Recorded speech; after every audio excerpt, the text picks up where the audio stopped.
कहाँ चले देवर जी? अरे हमारा नेक तो देते जाए, दीपाली ने अपने देवर सुबोध से कहा। भाभी, दोनों दीदियों ने तो लूट ही लिया है, लीजिए जो बचा खुचा है तो आप भी ले लीजिए, सुबोध बोला। अरे भाई, मैं तो मजाक कर रही थी, तुम तो मेरे बेटे के समान हो, तुमसे क्या नेक लेना, जाओ तुम बेफिक्र होकर अपने कमरे में जाओ, आरती भी तुम्हारा बेसब्री से इंतजार कर रही होगी, दीपाली बोली। थैंक यू भाभी, जो आपने मेरे लिए आरती को पसंद किया, सुबोध बोला। तब दीपाली बोली, थैंक यू किस बात का सुबोध?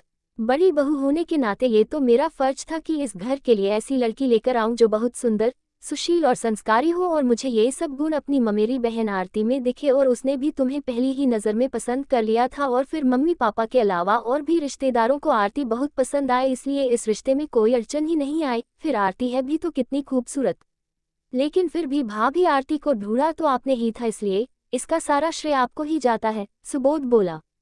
बस बस रहने दे, अब मेरे गुणगान करना बंद कर, ये बातें तो बाद में भी होती रहेगी, जा पहले अपनी नई नवेली दुल्हन के पास जा, वो तेरा इंतजार कर रही होगी, दीपाली बोली। जी भाभी, और ऐसा कहकर सुबोध जाने लगा तो दीपाली ने पूछा, कोई गिफ्ट लिया है उसके लिए या नहीं? हाँ भाभी, सोने की अंगूठी लाया हूँ, सुबोध बोला। तब ठीक है जा, और उसे ज्यादा मत सताना, दीपाली मुस्कुराते हुए बोली। और इधर सुबोध शर्माते हुए अपने कमरे की ओर चला गया। सुबोध के जाने के बाद दीपाली भी सोने के लिए वहीं हॉल में लगे अपने बिस्तर पर जा लेटी। अभी ज्यादातर मेहमान घर पर ही थे, कुछ ही मेहमान गए थे, इसलिए दीपाली ने अपना कमरा शादी में आए लड़कियों को दे रखा था और खुद बुजुर्ग महिलाओं के साथ हॉल में बिस्तर लगाकर सो रही थी। पुरुषों का ठिकाना पड़ोस के घरों में हो गया था, इसलिए वे सभी वहीं आराम कर रहे थे। शादी की सारी जिम्मेदारी बड़ी बहू होने के नाते दीपाली ने ही संभाली थी। वो इतने दिनों से काम कर करके थक के चूर हो चुकी थी, इसलिए बिस्तर पर लेटते ही फौरन उसकी आंख लग गई। अभी दीपाली को सोए हुए कुछ ही देर हुई थी कि एक जोर की चीख सुनाई दी। चीख इतनी तेज थी कि सभी अपने अपने बिस्तर पर हड़बड़ाकर बैठ गए। दीपाली भी नींद से जाग उठी और सबसे बोली, कौन चीखा? तभी बड़ी बुआ जी बोली, दीपाली, हम में से तो कोई नहीं चीखा, चीख तो शायद सुबोध के कमरे से आई है। सुबोध के कमरे से? ये भला कैसे हो सकता है? दीपाली बोली। हाँ भाभी, सुबोध के कमरे से ही चीख आई है, दीपाली की बड़ी नंद सुरेखा बोली। सच में? दीपाली ने दोबारा पूछा। हाँ, वहीं से चीख आई है, सुरेखा ने दोबारा जवाब दिया। तब दीपाली की सास कुमुद बोली, दीपाली, जाकर देख तो कि क्या बात है, हम लौट जाएंगे तो अच्छा नहीं लगेगा, नई बहू से कुछ भी पूछते ठीक नहीं लगेगा। वो तो तेरी बहन है तो तू उससे आसानी से कुछ भी पूछ सकती है, क्योंकि चीखी तो आरती ही थी, ये मैं यकीन के साथ कह सकती हूँ। ठीक है, तो मैं अभी जाकर देखती हूँ कि क्या बात है, दीपाली बोली। और फिर दीपाली सुबोध के कमरे की ओर गई और उसने दरवाजे पर धीरे से दस्तक देते हुए पूछा, आरती, सब ठीक है ना? और फिर दीपाली के ऐसा पूछने पर आरती ने दरवाजा खोला और दीपाली से लिपटकर जोर जोर से रोने लगी। आरती को रोता देखकर दीपाली बहुत जोर से घबरा गई और उससे पूछा, क्या हुआ आरती, तू रो क्यों रही है? सुबोध ने तुझसे कुछ कहा क्या? नहीं दीदी, वे कुछ कह ही नहीं पाए, आरती बोली। तेरे कहने का मतलब क्या है आरती? साफ साफ बोल, मैं कुछ समझी नहीं, दीपाली ने घबराकर पूछा। दीदी, जैसे ही उन्होंने मेरा घूंघट उठाया तो बेहोश होकर बिस्तर पर लुढ़क गए, इसलिए डर के मारे मेरी चीख निकल गई, आरती बोली। ये क्या कह रही है तू? दीपाली ने पूछा। हाँ दीदी, उन्होंने मेरी उंगली में अंगूठी पहनाते हुए कुछ बातें की और फिर जैसे ही मेरा घूंघट उठाया तो बेहोश हो गए, आरती बोली। चल मैं जाकर देखती हूँ कि क्या हुआ है सुबोध को, दीपाली बोली। और फिर दीपाली सुबोध के पास गई और पानी की बूंदें उसके चेहरे पर डालकर उसे होश में लाने की कोशिश करने लगी, लेकिन सुबोध होश में नहीं आया तो वो भागते हुए हॉल में गई और फौरन टेलीफोन करके डॉक्टर साहब को बुलाया। इसके बाद घर के सभी लोगों को बताया कि सुबोध बेहोश हो गया, तो सभी भागकर सुबोध के कमरे में पहुंचे। थोड़ी देर में डॉक्टर साहब अपने स्कूटर से वहां आ पहुंचे और उन्होंने सुबोध का इलाज शुरू किया और कुछ देर बाद सुबोध होश में आ गया। तब डॉक्टर साहब बोले, उद्धरण चिन्ह, शायद शादी की थकावट से ऐसा हुआ होगा, इन्हें आज की रात आराम करने दीजिए, कल तक ये बिल्कुल स्वस्थ हो जाएंगे। फिर डॉक्टर साहब चले गए। उनके कहने पर दीपाली ने आरती को अपने कमरे में सुला दिया और सुबोध दूसरे मेहमानों के साथ जा लेटा, क्योंकि सुबोध को अकेले उस कमरे में लिटाना उचित नहीं था, क्योंकि उसकी तबीयत ठीक नहीं थी। और इसी तरह पूरी रात बीत गई, फिर सुबह हो गई और इस तरह पूरा दिन बीत गया और फिर से रात आ गई। आज रात फिर दीपाली आरती को दुल्हन बनाकर उसके कमरे में बैठा आए और सुबोध से उसके कमरे में जाने को कहा और पहली रात की तरह सुबोध फिर आरती के पास पहुंचा और फिर से वही चीख सुनाई दी और आज फिर से सभी डर गए। दीपाली फिर कमरे में पहुंची तो आज भी वही हाल था।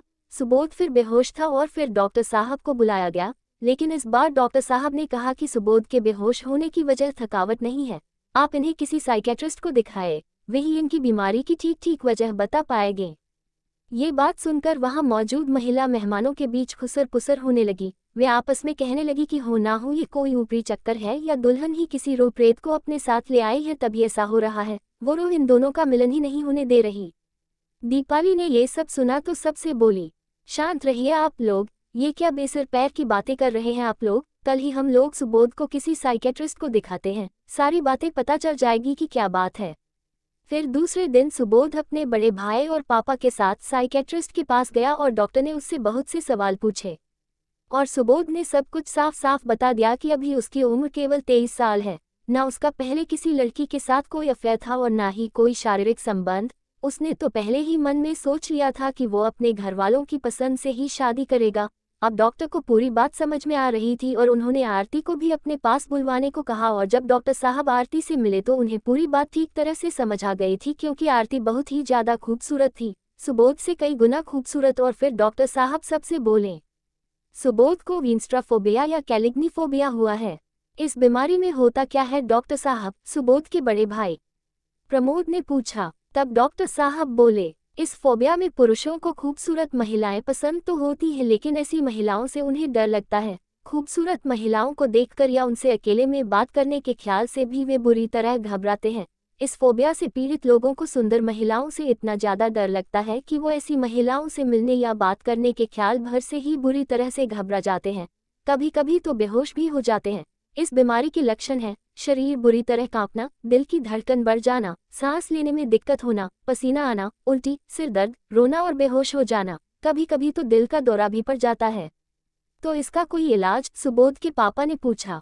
इस बीमारी का कोई इलाज नहीं है, अगर मरीज के साथ जबरदस्ती की भी गई तो उन्हें हार्ट अटैक हो सकता है और मरीज की जान भी जा सकती है। ये एक मानसिक बीमारी है जो कभी भी दूर नहीं हो सकती, डॉक्टर साहब बोले। तो अब क्या करें हम सब? उसकी तो अभी अभी शादी हुई है, सुबोध के बड़े भाई प्रमोद ने पूछा। ये तो अब आप सभी को तय करना पड़ेगा कि आगे क्या करना है, डॉक्टर साहब बोले। और फिर सभी घर लौट आए। सभी चिंता में थे कि अब ऐसा क्या किया जाए जिससे सुबोध और आरती की खुशियां बरकरार रहें। इस बात को लेकर सभी चिंता में डूबे थे और सुबोध की मां का तो रो रो कर बुरा हाल था। वो अपने बेटे को जीवित भी देखना चाहती थी और खुश भी। बड़े अरमानों के साथ वो आरती को सुबोध की दुल्हन बनाकर लाई थी, लेकिन अब उन दोनों की खुशियों को नजर लग चुकी थी और तभी आरती ने सभी को रोते रोते अपना फैसला सुनाया कि वो सुबोध से तलाक लेगी। ऐसी शादी को जोड़े रखने का कोई मतलब नहीं जिसमें उसके पति की जान जा सकती हो। वो रोते हुए सबसे बोली, मैंने ये फैसला अपने दिल पर पत्थर रखते हुए लिया है। मैं भी सुबोध जी से अलग नहीं होना चाहती। मैंने उन्हें अपने दिल में देवता का स्थान दिया है, लेकिन मुझे क्या पता था कि मेरी ये खूबसूरती मेरे देवता की जान की दुश्मन बन जाएगी। मैं एक रात की दुल्हन बनकर जीवन भर रह लूंगी, लेकिन मैं उनकी जान की दुश्मन नहीं बन सकती। कृपया मुझे आप सभी माफ कर देना। आरती की इस बात पर सबका मन भर आया और सभी औरतों की आंखों में आंसू आ गए, लेकिन इसके सिवाय और कोई चारा ना था। आरती एक रात की दुल्हन ही सही, लेकिन उसका सुहाग जिंदा तो रहेगा। दोस्तों, ये कहानी आपको कैसी लगी नीचे कमेंट में हमें जरूर बताएं और ऐसी ही बढ़िया कहानी के लिए पेज को फॉलो करें।